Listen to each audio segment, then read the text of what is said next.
اعوذ باللہ من الشیطان الرجیم بسم اللہ الرحمن الرحیم اللہم صلی علی محمد و آل محمد وعجل فرجہم۔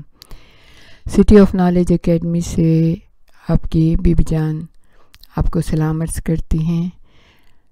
ہم آپ کو جناب فاطمۃ الزہرا سلام اللہ علیہا کے خطبے کے آخری حصے کی طرف لیے چلتے ہیں، جہاں پہ بی بی نے سب کی طرف مایوس ہو کے دیکھا اور پھر اس کے بعد انصار سے تعاون کی اپیل کی۔ آپ نے فرمایا خطبے کا اس حصے کا پہلا ہم آپ کے سامنے پیش کرتے ہیں جملہ ثم رمت بطرفہا نحو انصار فقالت یا معشر الفتیۃ وعداد الملت وحسنۃ الاسلام ما هذه الغمیضۃ فی حقی بس سنت ان ظلمتی۔ بی بی فرماتی ہیں انصار کی طرف دیکھا بی بی نے، اور ایک طویل حصہ ان کے خطبے کا ہے۔ اس کے بعد خاتون جنت نے ان کو مخاطب کیا اور نہایت مستحکم انداز میں خطبے کو جاری رکھتے ہوئے ارشاد فرمایا، ان کی تعریف کی، بہت زیادہ تعریف کی، کیونکہ ان کے بابا کے ساتھ انہوں نے بہت احسان کیا تھا، اور احسان تو کیا کیا تھا، یعنی کہ ان کو بلایا تھا، ان کو اپنے شہر میں جگہ دی تھی اور ان کے ساتھ ساتھ جنگوں میں حصہ لیا تھا۔ بی بی نے فرمایا، اے جوانوں، اے ملت کے قوی دست و بازو، اے اسلام کے مددگاروں، یہ تمہاری طرف سے میرے مسلم ثبوت حق کو نظر انداز کرنے کا کیا مطلب ہے؟ میرے اوپر ظلم و ستم ڈھایا جا رہا ہے اور تم خاموش ہو، تغافل برت رہے ہو۔ کیا میرے باپ رسول اللہ صلی اللہ علیہ وآلہ وسلم نے نہیں فرمایا تھا کہ ہر شخص کی اولاد کے بارے میں اس کے احترام کو ملحوظ رکھنا چاہیے؟ تم نے کتنی جلدی حالات بدل دیے، کتنی تیزی سے دوسرے راستے پر چلنے لگے۔ تم میرا حق حاصل کرنے کی طاقت رکھتے ہو، اور جو کچھ کہہ رہی ہوں اس کے لیے تمہارے پاس کافی قوت ہے۔ کیا تم یہ کہتے ہو کہ حضرت محمد صلی اللہ علیہ وآلہ وسلم اس دنیا سے رخصت ہو گئے اور ان کے انتقال سے ساری باتیں ختم ہو گئیں؟ اب ان کے خاندان کو بھلا دینا چاہیے، ان کی سنت کو پامال کر دینا چاہیے۔ ہاں، ان کا انتقال عالم اسلام کے لیے ایک دردناک مصیبت ہے، یہ سب کے لیے ایک عظیم مصیبت ہے۔ غم و علم کا غبار بیٹھ گیا ہے، اس کا شگاف روز بروز ظاہر ہوگا، اس کا انتشار دن دونا اور اس کی وسعت میں اضافہ ہوگا۔ زمین ان کی غیبت سے تاریک ہو گئی ہے، ان کی مصیبت میں ستارے بے نور ہو گئے ہیں، امید یاس میں تبدیل ہو گئی ہے، پہاڑ متزلزل ہو گئے ہیں، لوگوں کا احترام پامال ہو گیا ہے۔ ان کے انتقال کے بعد کوئی احترام باقی نہ رہا۔ خدا کی قسم، یہ ایک عظیم حادثہ ہے اور ایک بڑی مصیبت ہے۔ یہ ایک ایسا نقصان ہے جس کی تلافی نہیں ہے۔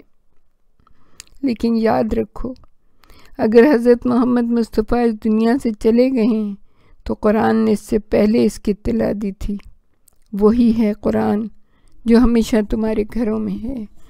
صبح و شام بلند آواز میں یا آہستہ آہستہ اور مختلف انداز میں اس کی تلاوت کرتے ہو۔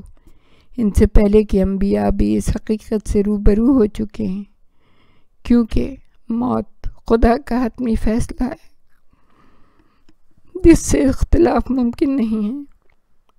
ہاں، قرآن حکیم نے واضح الفاظ میں کہہ دیا تھا، حضرت محمد مصطفیٰ خدا کے رسول ہیں، ان سے پہلے بھی انبیاء آ چکے ہیں، اگر وہ مر جائیں یا قتل کر دیے جائیں تو کیا تم الٹے پیروں واپس چلے جاؤ گے؟ دین و اسلام کو چھوڑ دو گے؟ جاہلیت کے خرافات کو گلے لگا لو گے؟ بس جو بھی اپنے الٹے پیروں واپس جائے گا وہ اللہ کو ہرگز کوئی نقصان نہیں پہنچائے گا، اور اللہ عنقریب شکر کرنے والوں کو نیک جزا دے گا۔ یہاں پہ بی بی نے پھر قرآن حکیم کی آیتوں کو کوٹ کیا ہے۔ اے قیلہ کے فرزندوں، میری میراث پامال ہو اور تم دیکھتے رہو اور سنتے رہو، اور تمہاری نشستوں میں یہ بات بیان بھی کی جاتی ہے تمہیں اس کا باقاعدہ علم ہے، پھر بھی تم خاموش بیٹھے ہو، جبکہ تمہارے پاس تعداد بھی ہے اور قوت اور طاقت بھی کافی ہے۔ میری آواز کو سن رہے ہو اور لبیک نہیں کہتے ہو۔ میں فریاد کر رہی ہوں اور تم میری فریاد کو نہیں پہنچ رہے ہو، جبکہ تمہاری شجاعت کے قصے زبانوں پر ہیں۔ تم اچھائیوں سے پہچانے جاتے ہو، تم قوموں اور قبیلوں کے منتخب افراد ہو۔ تم نے عرب کے مشرکوں سے جنگ کی، زحمتیں اور تکلیفیں برداشت کی، ان کے سرکشوں کو سرنگوں کیا، عرب کے بڑے بڑے جنگاوروں سے تم نے مقابلہ کیا۔ تم تھے جو ہمارے ساتھ ساتھ چلتے تھے، تم ہماری روش پر تھے، ہمارے احکامات کی پیروی کرتے تھے، ہماری باتوں پر عمل کرتے تھے، یہاں تک کہ اسلام کی چکی ہمارے خاندان کے محور پر گردش کرنے لگی۔ مادر روزگار کے دودھ میں اضافہ ہونے لگا، شرک کے نعرے اس کے گلے میں گھٹ گئے اور اس کے بھڑکتے ہوئے شعلے خاموش ہو گئے، کفر کی آگ ٹھنڈی ہو گئی، اختلافات ختم ہو گئے، دین کا نظام مستحکم ہو گیا۔ قرآن اور پیغمبر اکرم صلی اللہ علیہ وآلہ وسلم کی ان تمام باتوں کے ہوتے ہوئے پھر تم کیوں حیران ہو؟ حقائق کو واضح ہونے کے بعد کیوں چھپا رہے ہو؟ اپنے عہد کو توڑ رہے ہو، ایمان کے بعد شرک کا راستہ اختیار کر رہے ہو۔ ان لوگوں کے ساتھ جنگ کیوں نہیں کرتے جنہوں نے عہد کو توڑ دیا، پیغمبر اکرم کو نکالنے کا ارادہ کر لیا ہے جبکہ وہ ابتدا کرنے والے تھے؟ کیا تم ان سے ڈرتے ہو؟ اگر با ایمان ہو تو بس خدا سے ڈرو۔ بی بی نے پھر آیت کی تلاوت کی۔ میں یہ دیکھ رہی ہوں کہ تم آرام طلب ہو گئے ہو۔ وہ شخص جو مسلمانوں کی قیادت اور رہبری کے لیے سب سے زیادہ مناسب اور لائق تھا، اس کو تم نے دور کر دیا اور تن آسانیوں میں مشغول ہو گئے، گوشہ نشین ہو گئے ہو، ذمہ داریوں کے احساس سے بالکل لا تعلق ہو گئے ہو۔ ہاں، تمہارے پاس جو ایمان اور علم ہے اس کو ظاہر کرو، اور جو آب گوارا پیا ہے اس کو واضح کرو۔ خدا کا یہ فرمان ہرگز نہ بھولو۔ اگر تم اور زمین کے سارے بسنے والے کافر ہو جائیں تو اللہ کو کوئی نقصان نہیں پہنچے گا، کیونکہ اللہ ہر چیز سے بے نیاز ہے، وہ غنی اور صاحب حمد ہے۔ بس بی بی نے قرآن حکیم کی آیت کو کوٹ کرنے کے بعد کہا، آگاہ ہو جاؤ، مجھے جو کچھ کہنا تھا میں کہہ چکی۔ میں جانتی ہوں مدد نہ کرنا تمہارے رگ و پے میں سرایت کر چکا ہے، عہد شکنی تمہارے دلوں میں گھر کر چکی ہے۔ چونکہ میرا دل درد سے بھرا ہوا تھا اور مجھے اپنی ذمہ داری کا احساس تھا، اس لیے میں نے اپنا تھوڑا بہت غم بیان کر دیا۔ میرے دل میں جو طوفان تھا اس کو ظاہر کر دیا تاکہ تمہارے اوپر حجت تمام ہو جائے اور تمہارے لیے کوئی عذر اور بہانہ باقی نہ رہ جائے کہ ہمیں تو پتہ ہی نہیں تھا۔ اب جب ایسا ہے تو یہ مرکز خلافت، یہ مرکب خلافت اور یہ فدق، یہ سب تمہارا ہے۔ اس سے مضبوطی سے چمٹے رہو، اس کو چھوڑو نہیں، لیکن یاد رکھو یہ ایسی سواری نہیں ہے جس پر تم اپنا سفر جاری رکھ سکو گے۔ اس کی پشت زخمی ہے اور اس کے تلوے پارا پارا ہیں، ننگوہار کا اس پر داغ لگا ہوا ہے، اس پر خدا کے غضب کی علامت ہے، ابدی رسوائی اس کے ساتھ ہے۔ آخر کار اس آگ سے جا ملے گا جس کو خدا کے غضب نے روشن کیا ہے اور جو دلوں سے باہر نکلے گی۔ یہ نہ بھولو کہ تم جو انجام دے رہے ہو وہ سب کچھ خدا کے سامنے ہے، ان قریب ظالموں کو معلوم ہو جائے گا۔ ابھی بھی چیلنج کر رہی ہیں کہ ان قریب ظالموں کو معلوم ہو جائے گا کہ وہ کس بلا میں گرفتار ہیں۔ میں اس پیغمبر کی بیٹی ہوں جس نے تم کو خدا کے عذاب سے ڈرایا۔ تم سے جو کچھ ہو سکتا ہے انجام دے لو، ہم بھی اپنی ذمہ داریوں پر عمل کریں گے، تم بھی منتظر رہو، ہم بھی انتظار کر رہے ہیں۔ اور یہاں پہ انتظار کا فلسفہ بی بی نے بتا دیا۔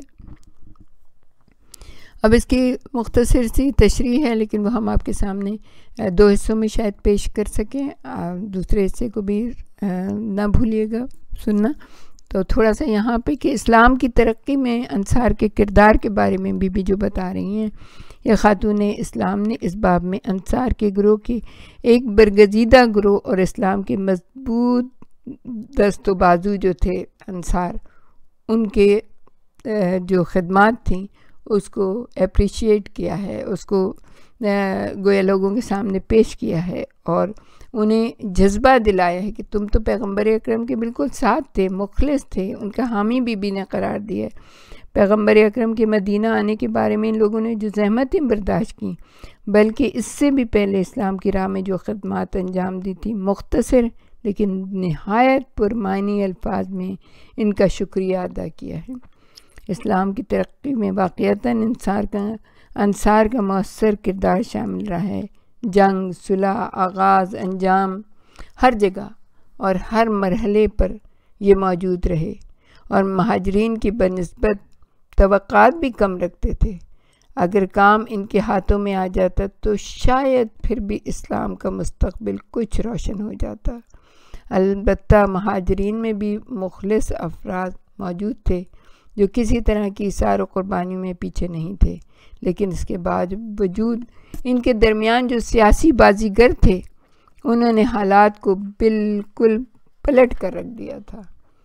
اور اس کے بعد ہم آپ کو دوسرے حصے کی طرف لے چلیں گے، انشاءاللہ ہمارے ساتھ ہی رہیے گا۔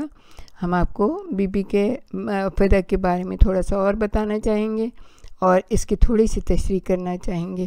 وآخر دعوانا ان الحمد للہ رب العالمین۔